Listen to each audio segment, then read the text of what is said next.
김정은 북한 국방위원회 제1위원장이 북한이 자체 생산했다고 주장하는 민간용 경비행기를 직접 시험 비행했습니다. 그 모습을 조선중앙통신이 보도를 했는데요. 의심쩍은 부분도 많아 보입니다. 또 김정은이 기쁨조를 만들라는 지시를 내렸다는 소식이 일본의 북한 전문가를 통해서 전해졌는데요.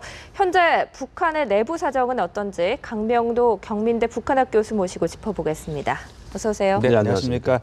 김정은 위원장이 경비행기를 시험 운행하는 모습이 공개가 되긴 했는데 먼저 이런 장면을 왜 공개를 한 겁니까? 그러니까 김정은이 최근에 현재 들어와서 이제 비행장, 뭐 공군 비행사들, 뭐 선물도 주고 같이 비행기 타는 모습도 보고 제가 직접 비행기도 올라보고 이런 연출을 많이 하면서 예전 그 김정일이나 김일성이 때와는 뭐 다른 모습을 좀 보여주곤 했는데 이번에 비행장 공장까지 직접 그 방문한 거 이게 사실 군수 공장이거든요. 그 전에는 이런 한 번도 공개했던 적이 없습니다. 김정일이나 김일성이 때는 이런 경비행기 자체가 이제 비밀에 붙이고 다 전투기로 생산하고 했기 때문에 이 공장이 어디에 있는가 하면 평안북도 방면이라는 곳에 있습니다. 방면 그 이제 비행기 공장이 있는데 그 수리도 하고 이런 이제 그 아이언들 같은 그 구소련제 비행기 있지 않습니까? 그 우리가 이제 그 나추도 가지고 이제 뭐 촌이라든가 뭐 한 15명 타가지고 조공 비행에서 침투하는 특수부대원들을 타고 온다는 비행기 그 비행기를 생산했거든요, 실제로. 근데 이런 비행기를 생산할 때도 자기네 자체 기술로 생산한 게 아니고 다 구소련에서 들어온 이제 솔비고 발동기들입니다. 근데 이번에 경비행기를 보니까 제가 그 동독이나 폴란드를 갔을 때 그 경비행기하고 비슷한데요. 아마 동구권에서 들여온 이 부품이라든가 동구권 사회주의나들이 망할 때 이제 무너질 때 그때 아마 공장이라든가 또 부품들을 많이 들여다가 지금 조립하는 형태지 자기네가 비행기 발동기 생산까지는 아직 못한다고 보거든요. 네. 비행기 조종이라는 게 아무나 쉽게 할 수 있는 건 아니잖아요. 그렇기 때문에 시험 비행이라는 게 어떻게 보면 정말 위험할 수도 있는 건데요.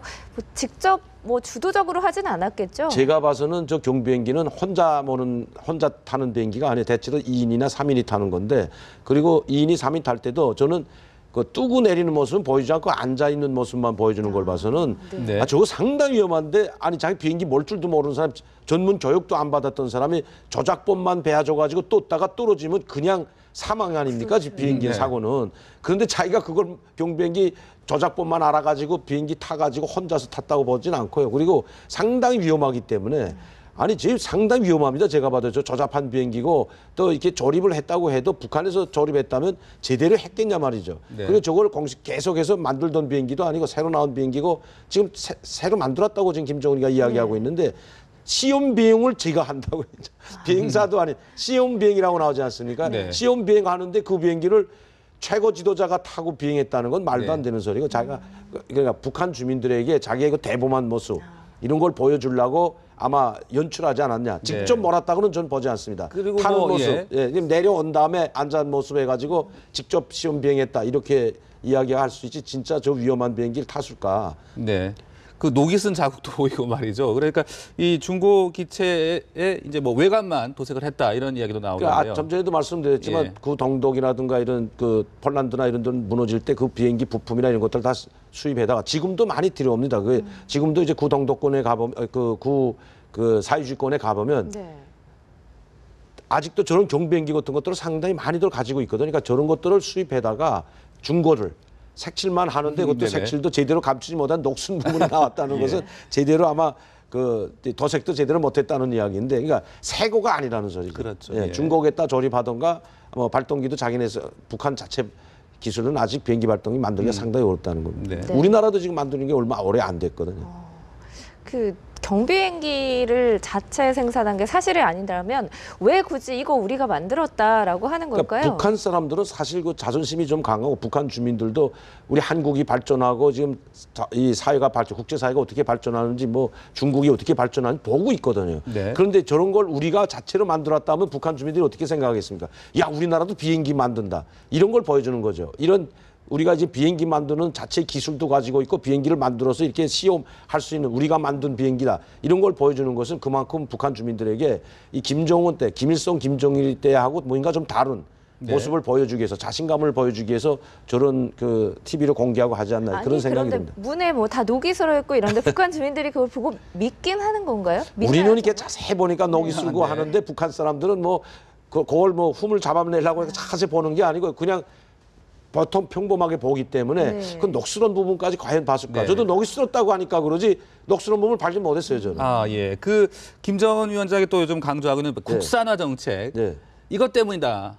뭐 이제 얘기도 있는데, 예. 그 비행기뿐만 아니라 담배도 국산, 예. 뭐 모든 걸 지금 국산화. 그다음에 뭐죠? 화장품도 네. 뭐 국산, 모든 걸 국산을 네네. 최고 수준으로 만들려는데 이 말은 이미 김일성이 때부터 북한이 김일성이 집권해서부터 최고자리 있을 때부터 국산화 만들라 최고 질을 만들라는데 아직도 60년 동안 70년 동안 그 내려오면서 아직도 질을 못 만든다는 것은 김정은이가 지시한다고 해서 만들진 않지만 그렇다고 가만히 있을 수는 없지 않습니까? 밑에 사람들한테 자꾸 이렇게 요구를 하고 그래야 그걸 보여줘야 북한 주민들이 그 TV를 통해 자꾸 공개를 하잖아요.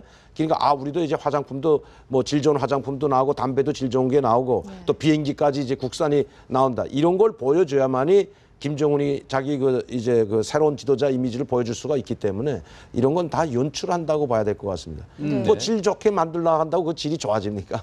그러면 전임 지도자들은 왜 질 좋은 제품을 못 만들었는지 그걸 한번 따져봐야죠. 네. 김정은의 부인인 리설주가 해외 명품을 들고 나오는 네. 장면은 많이 찍혔었잖아요. 김정은, 뭐 리설주, 그리고 간부들도 이미 외제품에 물이 들어있다고 하는데 김정은이 이렇게 국산품 애용 강화 정책 이걸 편다고 주민들이 얼마나 그걸 받아들일지도 의문인데요. 그러니까 국산품이 좀 전에도 말씀해 질이 좋으면 다 그걸로 가겠죠. 뭐 국산품이 아무리 질이 좋아도 뭐 샤넬이나 무슨 이자 같은 명품 가방들 김여정이라든가 이설주가 들고 다니는 그런 명품에는 오림도 없기 때문에 아무리 질 좋다고 해도 지금 갑자기 질이 좋아질 수 없다는 겁니다. 네. 지금까지 질이 안 좋다가 이제 갑자기 질이 좋아질 수 없기 때문에 네. 북한 사람들은 그 명품하면 아직도 뭐 브랜드 이게 이름 같이 뭐 브랜드 많잖아요. 뭐 이태리나 프라 이런 걸 잘 몰라요. 그러니까 네. 명품하면 외국에 다녀왔던 사람들은 조금 알지만 그 값이 얼마나 비싼지도 알고 북한에서 명품하면 아마 일제 거를 가장 많이 이제 흔하게 명품이라고 알고 있을 겁니다. 뭐 화장품도 그렇고 TV도 그렇고 시계도 그렇고 뭐 귀걸이나 뭐 이런 그 액세서리도 일제를 상당히 선호하는 경향이 상당히 많습니다. 그거를 오히려 북한 사람들은 명품으로 보는 거죠.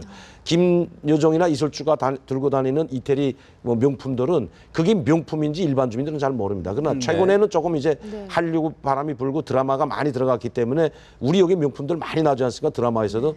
그러니까 조금 알긴 알겠지만 기본적으로는 모른다는 거죠. 네. 자, 그리고 김정은 위원장 관련 소식이 또 하나 있었는데 네.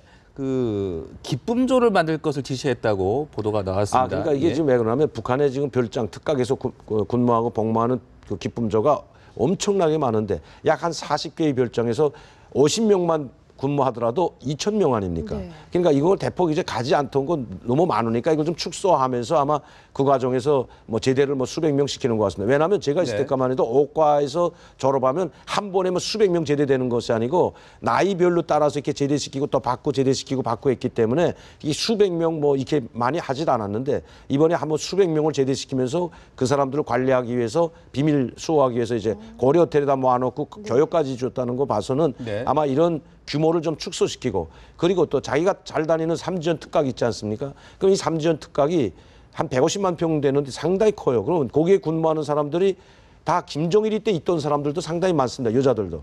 그러니까 이 아버지 때 같이 네.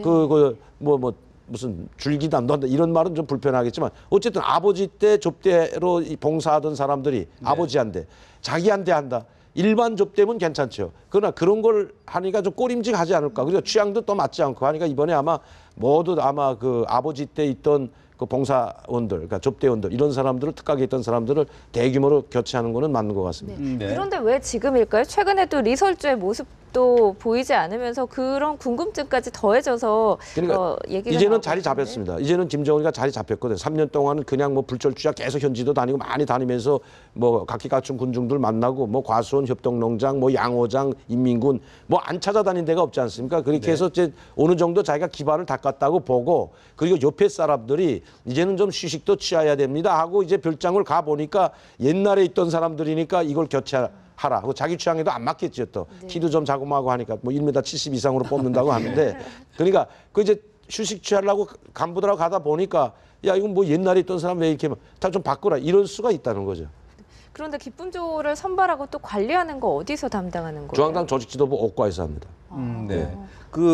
그런 선발 기준도 상당히 까다로울 것 같은데요. 원래 저희 주석궁에도 이제 뭐 특가기만 가지 않고 중앙당 뭐 부원이라든가 문수원이라든가 이런 사람들, 그다음에 그 우리 주석궁 제가 있던 의사당 경리부 여기도 옷가에서 뽑혀야 하는 사람들인데 1차로 가는 사람들은 김정일 특가계 가고 김정은 이제 지금은 김정은으로 바뀌었으니까 김정은이 자주 가는 특가계부터 일단 보내고요. 제일 선발주진에서 가장 그 이제 키도 크고 인물도 이쁘고 뭐 흠집 하나 없어야 되고 그리고 그렇게 흠집 하나 없이 뽑으려니까 중학교 3학년에서부터 원래 뽑습니다. 이제 점 찍어 이제 다 신체 검사해 놨다가 학교에서 고등중학교 3학년 때 뽑아가지고 데려가는 게 아니고 초급당 비서하고 교장한테 과업을 줍니다.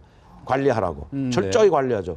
또 그다음에 순결성도 보장돼야 됩니다. 그러니까 이제 중학교 3학년 때부터 뽑아가지고 관리하다 보니까 그리고 이제 고등중학교 졸업하면 그때 이제 도에 올라가고 또 중앙에 올라와서 신체 검사 다 거기서 또 떨어지는 아이들이 있습니다. 이제 그때 떨어지면 중앙까지 올라왔던 사람들은 중앙당 문서원으로도 가고 본부, 중앙당 본부에서도 근무하고 의사당 경리부에도 오고 허위사령부에서도 근무하고 이런 좋고 중요한 직책으로 보내고 제일 먼저 뽑는 사람들은 김정은이한테 봉사하는 사람들이죠.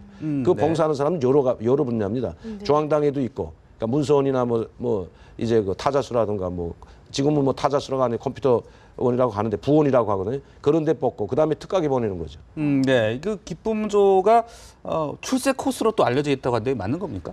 출세 코스뿐만 아니고 그렇게 뽑혀 가게 되면 그 집에 다 풀리는 거죠. 선물도 해마다. 김정일, 김일성이 때는 해마다 1월 1일, 2월 16일, 4월 15일 때 선물이 내려갑니다. 선물이 그만하면 과자 박스 하나 내려가는 게 아니고 큰 트렁크에다가 아주 식료품, 공업품 다 해서 내려보내주기 때문에 그다음에 또 천연색 TV라든가 냉장고라든가 이런 가전제품도 그 집에다 선물로 주기 때문에 하나만 뽑혀가면 그러면 선물을 그냥 중앙당에서 차 싣고 내려가는 게 아니고 그 군당 책임 비서가 선물을 짓고 친한 저자 김정일 대통령께서 보낸 선물이나 그 선물 전달식을 하는데 그 마을의 경사죠.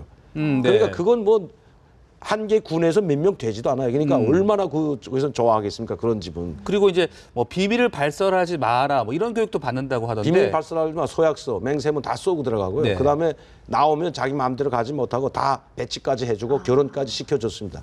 예. 김일성, 김정일, 김정은 이렇게 3대 세습에 이어서 기쁨조도 이렇게 세습을 하고 있는데요. 북한 주민들은 이걸 어떻게 생각하나요? 반발심 같은 건 없나요?